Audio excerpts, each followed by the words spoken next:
Hubo un tiempo que no fue hermoso en el Paraguay, porque nadie o casi nadie era libre de verdad. Los únicos que decían ser felices guardaban sus sueños en la corrupción, el saqueo del erario público, la persecución y la tortura de las voces disidentes.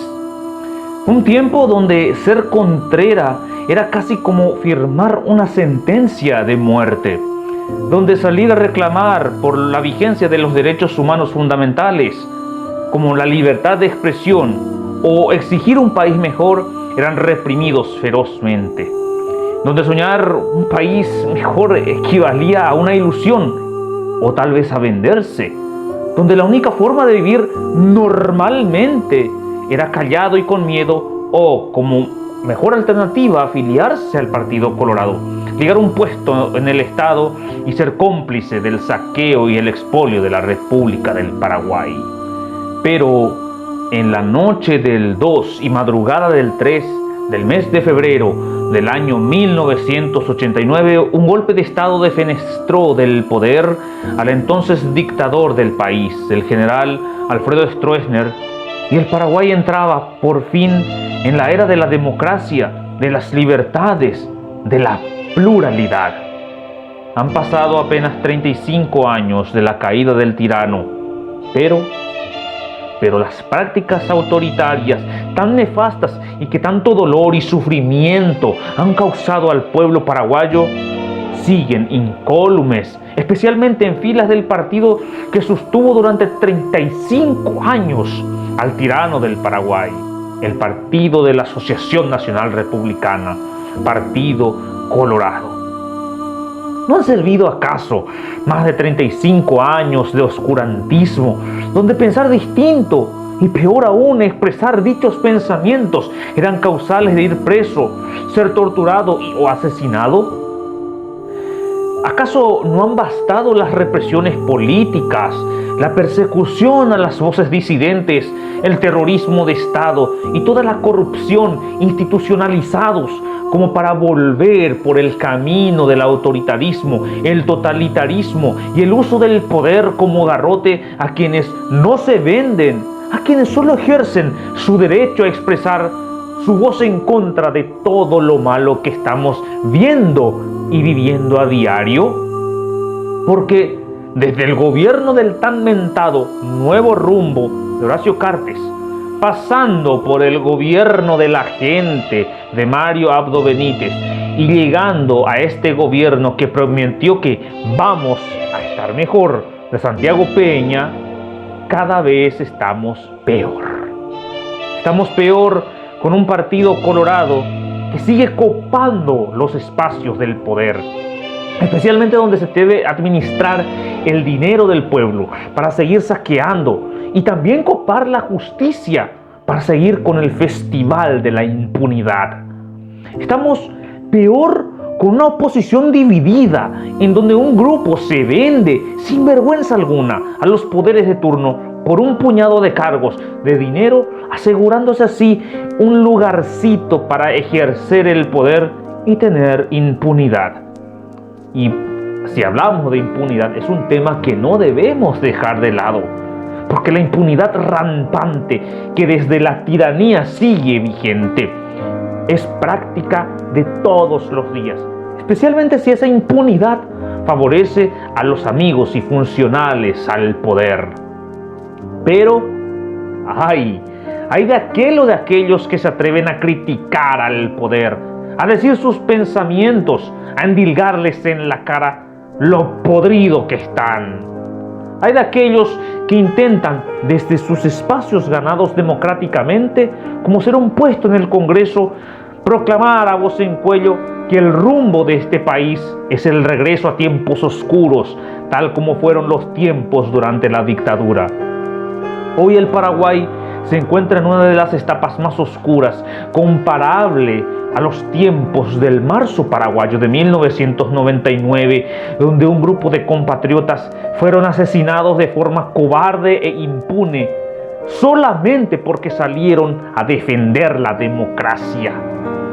Hoy estamos como en marzo y abril del año 2017, cuando una mayoría coyuntural, cegada por necios intereses, intentó atropellar la Constitución Nacional para imponer la reelección presidencial vía enmienda de Horacio Cartes. En ese entonces, el pueblo salió a las calles a defender la democracia y la institucionalidad de la República, gesta en la que murió un compatriota asesinado por las balas de la Policía Nacional. Hoy, con este intento absurdo de querer echar a la senadora Katia González del Congreso de la Nación, estamos de nuevo a las puertas del atropello de la Constitución Nacional, pero esta vez es más descarado y sin ningún tipo de vergüenza. Algo que estas personas afines al Partido Colorado y afines a la oposición vendida no conocen. Porque ellos son mayoría. Y porque son mayoría ya creen que tienen carta blanca para hacer lo que les entre en ganas. Por eso defienden a capa y espada al senador Hernán Rivas, un sujeto que dice ser abogado, pero cuya amnesia no le permite recordar ni siquiera sus materias favoritas, quiénes fueron sus profesores, compañeros de aula y lo que es peor, no puede recordar el tema de que trató su tesis para recibirse de abogado. Pero el tipo fue miembro y luego fue presidente de nada más y nada menos que el órgano que juzga jueces y fiscales en este país, el Jurado de Enjuiciamiento de Magistrados. Mismo caso con el diputado Orlando Arévalo, que al igual que el senador Rivas, su famoso título de abogado tiene más sombras que luces, y este ocupa, cuando no, la presidencia del Jurado de Enjuiciamiento de Magistrados. Defienden como si fuera una lámpara en la oscuridad a Erico Galeano, cuyos vínculos con capos del narcotráfico saltaron a la luz con la investigación del caso a ultranza Paraguay. Este senador sigue, como casi todos los de su calaña, prolongando con chicanas judiciales su caso, a ver si logra que la carpeta fiscal quede en el famoso Oparey. Los casos de corrupción, como el fracasado Metrobús en la era de Horacio Cartes, el asesinato de Rodrigo Quintana a manos de la policía de la era Cartes, los tapabocas de oro de Melgarejo, el agua tónica de oro de Patricia Zamudio, los casos de nepotismo, etc. Nada de eso avanza judicialmente. Pero a Katia González sí hay que echarla del Senado. ¿Por qué? ¿Por qué patatas? Porque tienen la mayoría para hacerlo y lo van a hacer. Porque de eso se trata esta nueva dictadura, donde tenemos un presidente más parecido a un muñeco de torta, como lo es Santiago Peña, pero quien corta la torta es Horacio Cartes. Y si él decide que hay que copar el poder con sus serviles, pues hay que copar el poder. No importa si eso significa pisotear la Constitución Nacional. Si deben hacer leyes sin ningún estudio, el Congreso lo hará, porque la orden vino de nuestro nuevo dictador, que vive como un rey en su mansión de Avenida España. Si deben comprar cargos, o algunos liberales, o otros de la oposición, para tener una oposición funcional y vendida, ahí está Dionisio Amarilla y otros tantos, como los de Ex Cruzada Nacional. Total, plata y poder tienen de sobra como para tener a estos liberales y pseudo independientes leales a la dictadura del cartismo. Y si deben echar a una senadora cuya característica principal es la de gritarle a estos mierdas lo mierdas que son, pues van a echarla, sin importar cómo, sin importar si tienen o no causales de una eventual pérdida de investidura. Van a inventar cualquier excusa para imponer su abultada mayoría en el Senado, para darle una patada y así librarse de ella.